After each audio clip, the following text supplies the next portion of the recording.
समय देश के लगभग 12 राज्यों में स्पेशल इंटेंसिव रिवीजन यानी SIR का अभियान बड़े स्तर पर चलाया जा रहा है। इस अभियान के तहत हर नागरिक से उनके मतदाता पहचान पत्र से जुड़ी जानकारी के साथ साथ नागरिकता से जुड़े जरूरी दस्तावेज मांगे जा रहे हैं। फिलहाल इसकी शुरुआत उत्तर प्रदेश से हो चुकी है और यह प्रक्रिया फरवरी 2026 तक देश के 12 बड़े और महत्वपूर्ण राज्यों में पूरी की जाएगी। अगर आप यूपी से हैं, तो आपको यह भी पता होगा कि BLO घर घर जाकर SIR फॉर्म बांट रहे हैं और लोगों को इस प्रक्रिया के बारे में जानकारी दे रहे हैं। ऐसे में बहुत सारे लोगों के लिए यह काम मुश्किल बन गया है, क्योंकि हर किसी के पास सभी जरूरी दस्तावेज पूरे नहीं हैं। इससे पहले सुप्रीम कोर्ट का एक अहम फैसला सामने आया था, जो ऐसे लाखों लोगों के लिए राहत का कारण बन सकता है। कोर्ट ने कुछ महत्वपूर्ण गाइडलाइंस जारी की हैं, जिनकी मदद से आप इस पूरे अभियान के दौरान खुद को कानूनी रूप से सुरक्षित रख सकते हैं और अपनी नागरिकता को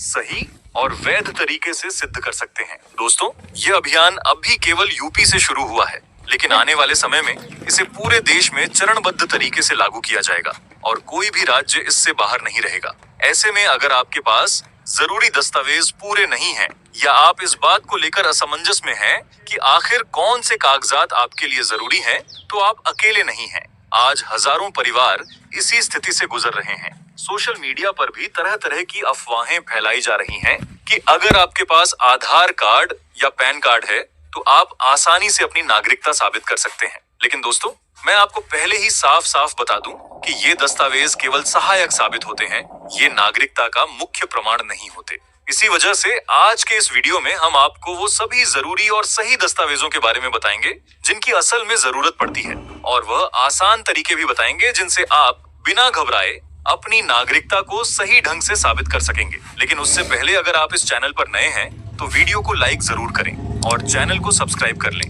ताकि भविष्य में ऐसी जरूरी और सटीक जानकारी आप तक सबसे पहले पहुंचती रहे।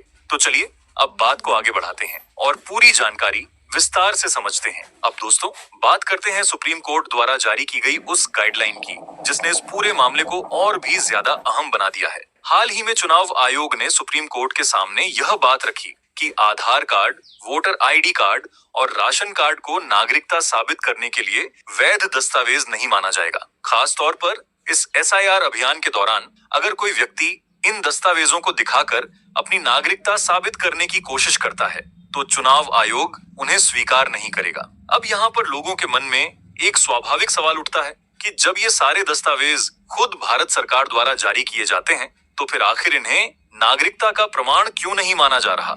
आखिर आधार कार्ड, वोटर कार्ड और राशन कार्ड तो सरकारी ही पहचान पत्र हैं, फिर भी इन्हें इस प्रक्रिया से बाहर क्यों रखा गया है? यही बात आम लोगों की परेशानी को और ज्यादा बढ़ा रही है, क्योंकि इससे भ्रम की स्थिति पैदा हो रही है कि कौन सा दस्तावेज सही है और कौन सा नहीं। लेकिन दोस्तों, इसी स्थिति में घबराने की जरूरत नहीं है। अब मैं आपको आगे यह बताने वाला हूँ कि ऐसे वक्त में आपको क्या करना चाहिए, किन सही दस्तावेजों को समय रहते तैयार रखना है, और सुप्रीम कोर्ट की गाइडलाइंस को फॉलो करते हुए आप खुद को इस परेशानी से कैसे सुरक्षित रख सकते हैं।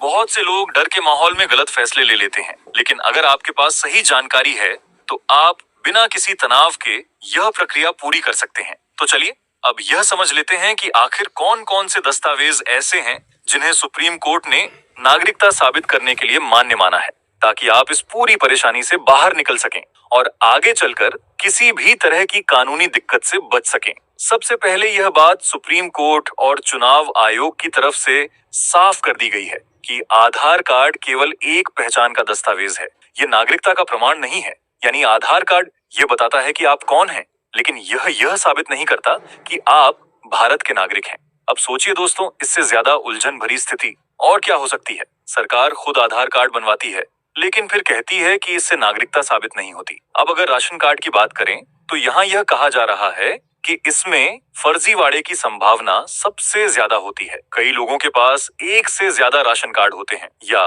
किसी और के नाम पर भी कार्ड बने हुए मिल जाते हैं, इसलिए इससे नागरिकता साबित नहीं मानी जा सकती। अब अगर बात करें वोटर ID कार्ड की, तो चुनाव आयोग का कहना है कि यह केवल पिछली मतदाता सूचियों का आधार होता है, लेकिन नए सत्यापन के समय इसका दोबारा वेरिफिकेशन जरूरी होता है। मतलब यह कि अगर आपने पहले से वोटर कार्ड बनवा रखा है, तब भी अगले चुनाव से पहले आपके डॉक्यूमेंट्स को फिर से जांचा जाएगा, दोबारा फॉर्म भरवाए जाएंगे और पूरा वेरिफिकेशन किया जाएगा। इसी बीच सुप्रीम कोर्ट की जो गाइडलाइन आई है, उसमें जो सबसे पहला और मजबूत दस्तावेज बताया गया है वह है जन्म प्रमाण पत्र। अगर आपका जन्म प्रमाण पत्र भारत में जन्म और मृत्यु पंजीकरण अधिनियम 1969 के तहत बना हुआ है, तो यह आपकी जन्म तिथि और जन्म स्थान को प्रमाणित करता है और इसे भारतीय नागरिकता का एक ठोस आधार माना जाता है। यानी सबसे पहला अहम डॉक्यूमेंट आपका बर्थ सर्टिफिकेट बन जाता है। इसके बाद दूसरा महत्वपूर्ण दस्तावेज बताया गया है भारतीय पासपोर्ट। अगर आपके पास भारत सरकार की तरफ से जारी किया गया एक वैध पासपोर्ट है, तो यह सीधा यह साबित करता है कि आप भारतीय नागरिक हैं। इसमें किसी तरह की कोई खास उलझन नहीं होती। अब तीसरा जरूरी दस्तावेज आता है नागरिकता प्रमाण पत्र, जिसे सर्टिफिकेट ऑफ सिटीजनशिप भी कहा जाता है। अगर आपने नागरिकता अधिनियम के तहत भारतीय नागरिकता प्राप्त की है, तो आपके पास यह सर्टिफिकेट होना चाहिए। कई मामलों में यह प्रमाण पत्र आपके माता पिता या दादा दादी की नागरिकता के आधार पर जारी किया जाता है, खास तौर पर अगर उनके जन्म से जुड़े दस्तावेज उस समय के हों जब भारत का विभाजन नहीं हुआ था, तो ऐसे रिकॉर्ड आपकी नागरिकता साबित करने में मदद कर सकते हैं। अब यहाँ सबसे बड़ी बात यह निकलकर सामने आती है कि सुप्रीम कोर्ट ने साफ कर दिया है कि कुछ दस्तावेजों को सीधे तौर पर नागरिकता का प्रमाण नहीं माना जाएगा। लेकिन इसका यह मतलब बिल्कुल नहीं है कि आप पूरी तरह से फंस गए हैं। कुछ ऐसे दस्तावेज भी होते हैं जो परिस्थितियों के हिसाब से सहायक प्रमाण के रूप में माने जा सकते हैं। जैसे अगर आपके पास जमीन या प्रॉपर्टी से जुड़े पुराने रिकॉर्ड हैं, तो उन्हें भी सहायक डॉक्यूमेंट के रूप में दिखाया जा सकता है।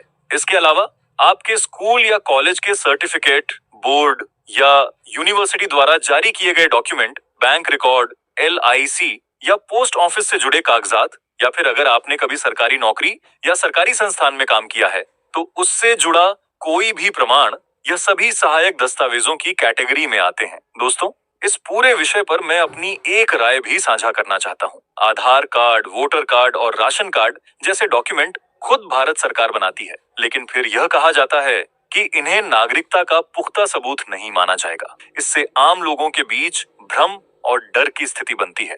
गांव और छोटे शहरों में रहने वाले लोगों के पास इतने सारे डॉक्यूमेंट होना हर बार संभव भी नहीं होता, और जब जांच करने वाली टीम घर पर आती है तो लोग घबरा जाते हैं कि अब क्या दिखाएं। इसी वजह से हम यही समझाना चाहते हैं कि आप पहले से खुद को तैयार रखें। अगर आपके पास वे डॉक्यूमेंट नहीं हैं जिन्हें सीधे तौर पर मान्य माना जाता है, तो कम से कम सहायक दस्तावेज जरूर इकट्ठा करके रखें, ताकि जरूरत पड़ने पर आप अधिकारियों को कुछ न कुछ प्रमाण जरूर दिखा सकें। अब एक सबसे अहम बात जो सुप्रीम कोर्ट की तरफ से कही गई है, वह यह है कि भारतीय नागरिकता का अंतिम फैसला चुनाव आयोग नहीं करता, बल्कि गृह मंत्रालय करता है। यानी अगर नागरिकता साबित करने की बात आती है, तो सबसे मजबूत डॉक्यूमेंट जन्म प्रमाण पत्र और भारतीय पासपोर्ट माने जाएंगे। बाकी डॉक्यूमेंट सिर्फ सहायक भूमिका निभाएंगे, अंतिम निर्णय के आधार नहीं बनेंगे। इसीलिए समय यही है कि हम सभी सजग रहें, जागरूक रहें और पहले से खुद को तैयार रखें। दोस्तों, अगर आपको यह जानकारी थोड़ी भी काम की लगी हो, तो इसे अपने परिवार वालों और दोस्तों के साथ जरूर शेयर करें और कमेंट